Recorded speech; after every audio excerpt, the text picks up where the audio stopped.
The first thing she noticed was the silence.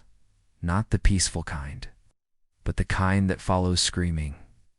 Snow drifted through the broken roof of the field hospital, settling on blood-stained bandages and overturned stretchers.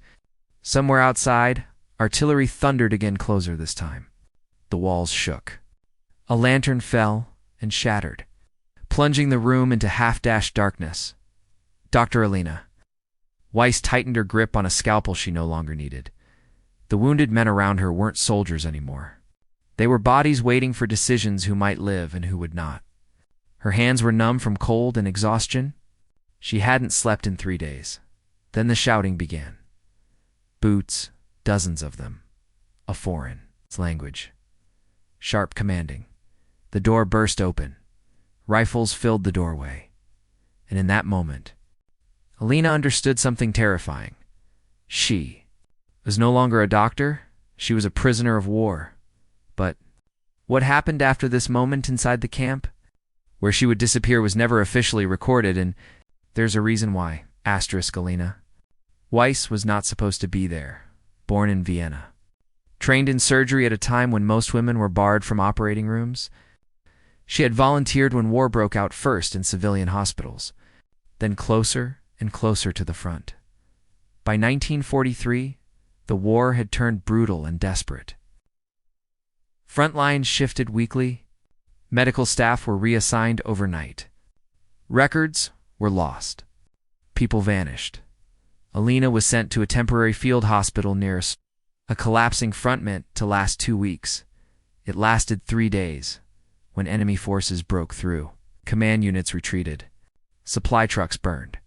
Radios went dead, and the wounded couldn't be moved. Doctors like Alina faced an impossible choice. Leave and survive. Or stay and be captured. Alina stayed not because she was brave, but because 30 men on stretchers couldn't walk. What awaited captured soldiers was already whispered about forced labor, starvation, disease, but captured female medical officers. There were no manuals for that, and no one could tell Alina what the enemy would do with her once she crossed the wire, especially inside a camp that officially did not exist. The moment everything changed. The train never slowed as it entered the forest.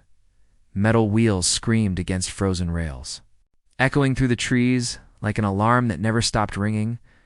Inside the boxcar, bodies swayed with every jolt. Some men were standing. Others lay on the floor, too weak to move.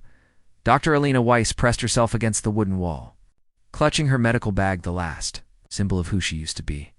The air was unbreathable. Sweat, iron, fear. Someone near the door whispered a prayer. Another man laughed softly, not because anything was funny, but because terror had nowhere else to go. Then the train stopped. Silence followed, thick and unnatural. A bolt slid open. Light cut through the darkness like a blade. Rouse, outguards shouted. Rifles pointed. Dogs barked somewhere beyond the platform. As prisoners stumbled out, Alina felt it immediately. This place was different. There was no signboard, no camp name, no markings of any kind, just trees, watchtowers, and wire, double wire, fresh wire, the kind you build when you don't want anyone leaving or remembering. As she stepped down from the train, conversations stopped. Prisoners stared, not at her face, at her coat. A woman, a doctor here. That combination didn't make sense. It made her dangerous. Within minutes, her bag was taken, her papers confiscated, her identity reduced to a single word spoken by a guard, Hurston. Doctor, she was separated from the others, led past barracks, past men who would not meet her eyes, past a building with windows blacked out from the inside. Then she was brought into an office that felt wrong in a different way. Warm, clean, organized. A man stood behind the desk. Older, calm, with polished boots, untouched by mud. He did not shout. He did not threaten. He smiled. You will not be treated as a standard prisoner, he said, carefully choosing each word. You have skills. We have needs. Alina said nothing. He continued. You will work here. You will treat prisoners assigned to you. You will follow instructions. And in return," he paused, "you will live." She asked the only question that mattered. "And if I refuse?" The man didn't answer immediately. He simply slid a folder across the desk. Inside were names, dates, red marks inside some of them. Then he closed the folder. "You will not refuse." In that moment, Alina understood. It's the trap. She was no longer captured by force. She was captured by utility. The gate outside the office slammed shut, and somewhere behind her, the camp began its slow, deliberate work. A place where people didn't die loudly. They just stopped appearing. And Alina had just been made part of the system that decided who disappeared. Next, the first night inside the camp did not begin with screams. It began with routine. A bell rang once, sharp and metallic. Boots moved in synchronized rhythm across frozen ground. Searchlights swept the perimeter in slow, mechanical arcs, illuminating wire, mud, and nothing beyond it. From a distance, it almost looked orderly, controlled, efficient. But inside the infirmary, Alina felt the truth immediately. The building had been converted from a storage depot. The walls were thin. The windows were sealed. Heat came from a single iron stove that barely functioned. The air smelled of disinfectant layered over. Rotan attempted to cover something that could not be erased. She was given no orientation, no handbook, no chain of command. Only a list. Names, numbers, symbols. She did not yet understand. A guard stood behind her as she read it. His presence close enough that she could hear his breathing.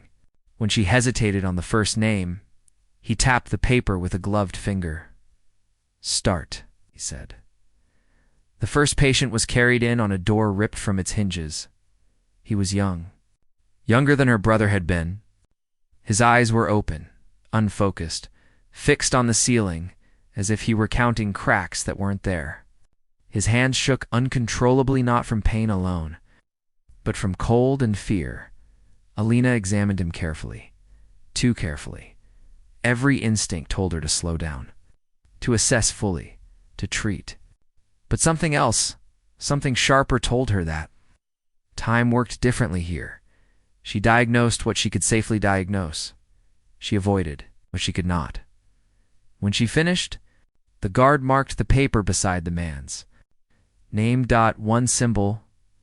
The man was carried out. She did not know where. The second patient arrived before she could ask. Then the third, then the fourth. The rhythm established itself quickly. A human conveyor belt of suffering. Processed through her hands, filtered through her words. Sorted by her decisions, she realized. With a sinking certainty that the infirmary was not a place of healing, it was a sorting station. Those deemed recoverable were returned to labor. Those deemed unfit were reassigned. Those marked with the third symbol, one she had not yet seen used, were removed. Entirely, and no one explained what that meant. By dawn, Alina's hands were stained not with blood, but with ink. Every mark she made had consequences she could not see. Outside, the camp awakened. Prisoners were marched out in columns, their movements stiff and mechanical. Guards shouted numbers, not names. Somewhere beyond the wire, machinery roared to life, engines, saws. Something industrial and relentless. From a small, barred window, Alina watched men disappear into the forest. Not once did she see them return. The next days blurred. Together, sleep came in fragments, 20 minutes here. An hour there, always broken by footsteps, bells, or the sudden arrival of another patient. Food was delivered irregularly. Sometimes it was warm. Sometimes it was frozen solid. Alina stopped noticing hunger. Her mind was too busy learning the camp's language, not the spoken one. But the coded one, a cough that lasted longer than 3 days, meant danger. A limp could be fatal if described incorrectly. Certain guards avoided eye contact. Others lingered, watching her too closely. As if measuring her usefulness, she learned which questions not to ask. And she learned something else. Far more unsettling. The prisoners knew her. They whispered about her, not as a savior, but as a gatekeeper. They began to line up outside, infirmary long before they were called, hoping, praying that she would see them first. Some exaggerated symptoms. Others hid them. A few tried to speak to her in low, urgent voices, slipping information between gasps of breath. Asterisk. One man whispered the names of guards who could be bribed. Another begged her to declare him contagious. A third simply looked at her and said nothing. As if silence itself were his last strategy, Alina realized she was being pulled into the camp's internal economy. Information for mercy, compliance for survival, silence for time at night. When the infirmary finally emptied, she sat alone at the table and stared at the list. She began to recognize patterns. Certain names never returned, certain diagnoses were requested too. Frequently, certain transports arrived with no corresponding departures, and always there were gaps, missing numbers, unaccounted bodies. Then came the trucks. They arrived after sunset. Engines muffled, lights dimmed. Guards cleared sections of the camp before they came through. Prisoners were ordered indoors. Windows were covered, but sound carried. Engines idling. Doors opening. Footsteps. Then silence again. No return trip. No morning questions. No records. One evening. As Alina cleaned instruments that barely passed for sterile, a guard she had not seen before entered the infirmary alone. He was young. His uniform did not fit him properly. His hands trembled as he removed his cap. He did not threaten her. He did not order her. He whispered, "Be careful what you write." She froze. He glanced toward the door. Then back at her. "They read everything," he said. Sometimes weeks later, before she could respond, he left. That night, Alina burned her notes in the stove, all of them. From then on, she wrote only what was necessary and remembered everything else. As days turned into weeks, the camp began to fracture. Supplies ran short. Food rations shrank. Disease crept in silently, carried by bodies weakened beyond resistance. Coughs echoed in the barracks. Fevered men collapsed during roll. Call the guards grew harsher. The command grew. Nervous. Alina felt the shift before it was announced. Orders. Change tone. Less patience. More urgency. She was instructed to accelerate assessments. Efficiency. They called it, but efficiency meant shortcuts. Shortcuts meant mistakes. Mistakes meant deaths. She pushed back when she could, argued when it was safe, learned when silence was the only shield left. Then, one afternoon, a prisoner collapsed inside the infirmary, not from illness, from exhaustion. He fell at her feet. His weight sudden and shocking, as if his body had simply given up holding itself together. Guards rushed in, shouting, dragging him back to consciousness. Alina intervened. Without thinking, she raised her voice. She demanded time. The guards hesitated. Just long enough. The man was stabilized. Barely later that night, a note appeared under her door. No signature, only 3 words: "Do not interfere." She understood the warning. But she also understood something else. The camp was beginning to see her not as an asset, but as a liability, and liabilities were not kept forever. The chaos intensified. Labor quotas increased. Punishments became public. Fear spread faster than disease. Inside the infirmary, Alina faced choices that no training had prepared her for. She learned to read faces for signs of resilience, to assess not just injuries but will, to decide who might survive another week, another month. Every decision felt like playing a game where the rules changed without warning, and the cost of losing was someone else's life. She began to notice that prisoners moved differently around her now, with caution, with hope, with calculation. They watched her hands, her expressions. They searched her face for clues, the way sailors watch the sky for storms. One evening, as she treated a man with a fractured arm, he leaned close and whispered, "You're still human." It was not a compliment, it was a burden, because being human here meant pain, it meant memory, it meant knowing that, somewhere beyond the wire, the world still existed, damned, that what was happening inside this camp would never be written down. As winter deepened, the camp descended further into controlled collapse. Orders contradicted each. Other guards argued openly. Command inspections came and went without explanation.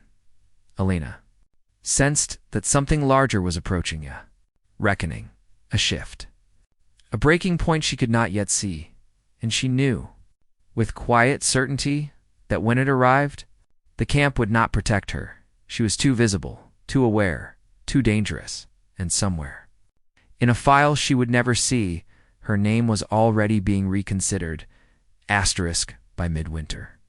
The camp no longer pretended to function normally. Schedules dissolved. Orders contradicted each other. Guards arrived drunk, exhausted, or not at all. The forest surrounding the wires seemed to close in, its branches heavy with snow, muffling sound, swallowing distance. Even the watchtowers felt quieter, their silhouettes blurred by constant white. Inside the infirmary, Lena felt the pressure building like a held breath. Prisoners arrived faster than she could assess them. Some were carried. Some dragged themselves.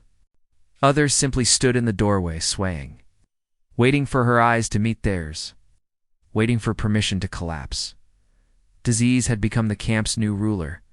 Fever spread through the barracks in waves. Coughs turned deeper. Skin lost color. Men who had survived months of forced labor suddenly failed within days. Command reacted the only way it knew how. By demanding results, Alina was summoned again to the same warm office. The same desk, the same man only. Now his composure was thinner, his smile brittle. "You will prioritize," he said, tapping a new list. "Those who can return to work immediately." "And the rest?" Alina asked. He didn't answer. He didn't have to. She was issued new forms, new symbols, new categories that narrowed survival into fractions. The margin for mercy shrank until it was almost invisible. That night, she understood the truth fully. This was no longer about control. It was about containment. The camp was sick, and command feared what would happen if the sickness escaped the wire, if inspectors arrived, if records were examined too closely, if questions were asked. And Alina stood. At the center of it, she was the only one who could slow the spread, or accelerate it. The prisoners sensed the shift. Immediately, they stopped exaggerating. Symptoms, they stopped begging. Now they watched. Her with something closer to resignation, because they knew the camp had entered its final phase, the one where systems collapse inward, consuming everything inside them. One night, a transport arrived unexpectedly. No announcement, no preparation. Trucks rolled in under cover of darkness. Engines idling just long enough to be heard, not long enough to be questioned. Guards moved with unfamiliar urgency, clearing paths, shouting numbers. Alina was ordered to the infirmary immediately. Patients were brought in, not sick, not injured, but selected. Their names matched. The new list, she recognized the pattern too late. This was not medical triage. This was removal. Her chest tightened as she examined. The first man, there was nothing wrong. With him, that justified reassignment. She looked up at the guard. "This diagnosis is incorrect," she said carefully. The guard didn't meet her eyes. "Write it anyway." For the first time since arriving at the camp, Alina refused. "I won't." The word hung in the air, fragile and dangerous. The guard hesitated, then left without another word. Minutes passed. Footsteps approached. This time, it was not a guard. It was the officer. He closed the door. Behind him, "You misunderstand your position," he said quietly. "Alina, stood her ground. You misunderstand mine. She Told him about the spread, about the inevitability, about what would happen if the wrong men were moved, if disease traveled with them. If silence replaced reason, for a moment, just a moment, she thought she had reached him. Then he said, "You're thinking like a doctor." "I am thinking like a commander." And commanders did not negotiate with variables they could remove. The next day, her authority was expanded, not reduced, expanded. She was placed in charge of quarantine procedures, given full discretion, given guards who followed her orders without question. Looked like trust. It was not. It was containment. They were isolating. Responsibility. If something went wrong, it would not be command that answered for it. It would be her. Alina realized the danger instantly, but she also realized the opportunity for the next 48 hours. She worked without pause. She reorganized barracks under the guise of infection control, moving vulnerable prisoners out of sight. She falsified recovery timelines just enough to delay transport orders. She designated entire sections as unstable. Buying days where there had only been hours, the camp descended into confusion. Guards argued over procedures. Lists no longer matched bodies. Numbers stopped aligning, and into that chaos, inspectors arrived, unexpected, unannounced. They walked the perimeter. They reviewed selected files. They asked rehearsed questions. Alina answered calmly, clinically, truthfully, but selectively. She showed them controlled wards, cleaned instruments, order where order still existed. What they did not see were the empty spaces the men hidden in. OUTBUILDINGS, the diagnoses that existed only in her memory.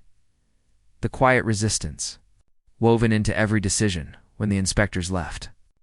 Command panicked. Someone had to be blamed for the discrepancies. That someone had a name. Elena's. That night, she found her door unlocked, her few belongings packed. A guard waited outside. "You're being transferred," he said. "Where?" she asked. He shook his head. No one ever knew where transfers went. As she walked through the camp one last time, prisoners watched from doorways and windows. No one spoke. No one moved. They understood. This was not survival. This was consequence. At the gate, Alina paused. For the first time since her capture, she looked back. The camp stood silent, shrouded in snow, its wire gleaming faintly under the lights. It looked almost peaceful, almost invisible. The gate closed behind her, and in that moment, Alina did not know whether she had saved lives or simply delayed their erasure. What she did know was this: the camp would not survive scrutiny forever, and neither would the silence surrounding it. Alina Weiss survived the war, but she never truly returned from it. After liberation, her name appeared briefly in medical records. No rank, no citations, no mention of the camp. When investigators searched for her testimony, there was nothing to find. She refused interviews, declined recognition, and destroyed what little paperwork she had kept. Years later, after her death, a small box was discovered among her belongings. Inside were unsent letters, not descriptions of places or names, but of choices.